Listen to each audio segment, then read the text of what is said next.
Hello, my name is John Nesbitt. I'm a student at Grand Canyon University, and I am in Professor Love's SPD 500 class. I'm going to explain the IEP process and how it will work for an incoming student that I will be teaching in the 6th, 7th, 8th Memorial School. First, I'd like to discuss the parent and guardian's involvement as well as the student throughout this process. It's imperative that parents understand they have a large role to play in this process, the beginning, in the middle, and throughout, until the IEP no longer exists and the student is fully into general education. The first step is as the parent, you will make a referral to the school, suggesting your concerns, presenting documentation from a doctor, or any other concerns that you have that may qualify a student for a free and appropriate education for all students, even those with disabilities, which is covered under FAPE. After you've made the referral, we'll go to the evaluation process. This evaluation process will consist of school employees, administration, specialists, who will administer different tests, review doctor's documentation, maybe therapist documentation, to determine if your child has a disability and to what extent the disability is.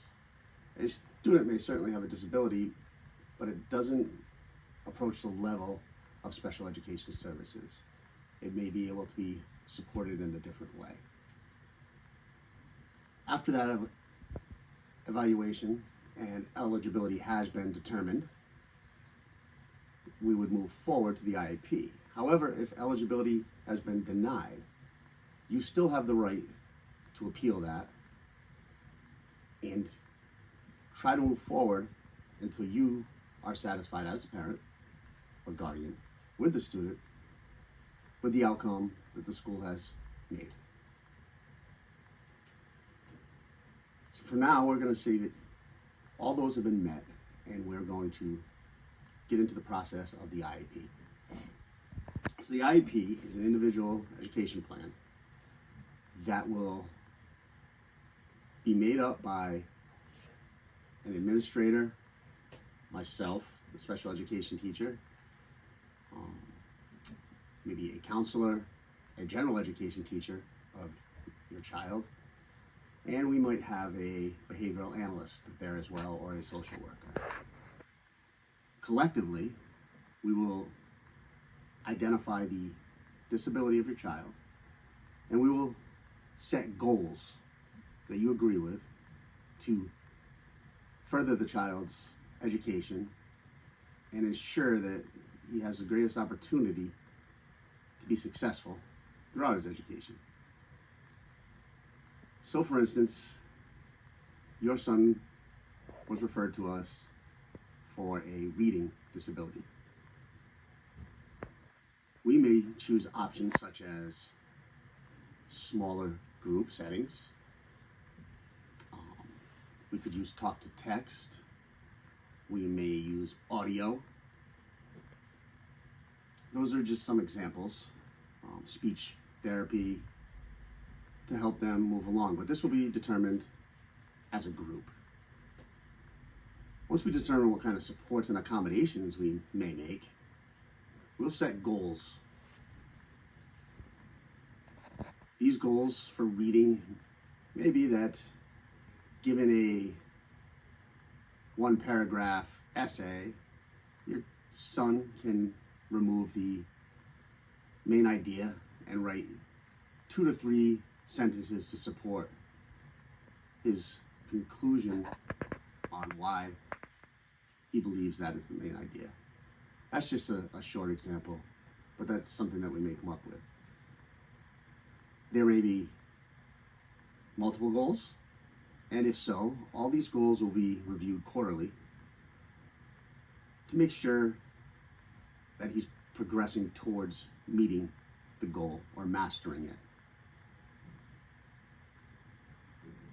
Data will be provided when we test your son on these goals, and you'll be informed if we need to make any decision to alter the accommodations or modifications. And we will need your written consent to modify or accommodate the agreed upon IEP. And that is one of the safeguards that's in place, one of the many safeguards for you as the parent to ensure that your child is receiving the education and support that you both believe is necessary. So as a teacher in the school, it is my job, my responsibility to make sure that your child is receiving all the services and accommodations that he needs to be successful, that we've agreed upon in the IEP. And I will be maintaining and following with data sheets with my BCBA and my social worker. I'll be talking to the general education teacher, as well as I will communicate with you on an open line of communication. I may send an email once or twice a week, just letting you know how your son is doing, if we made any progress, if we had any small bumps in the road, and how we're going to move forward. If at any time you feel that you're seeing something at home changing and you would like to contact me, you're always welcome to contact me on my school phone or the school email that I have provided you.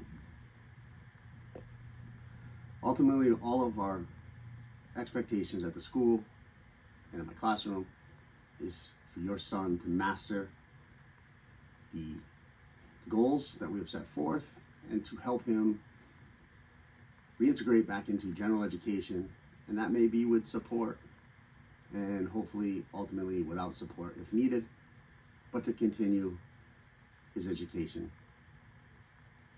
so that he can succeed in the best possible way.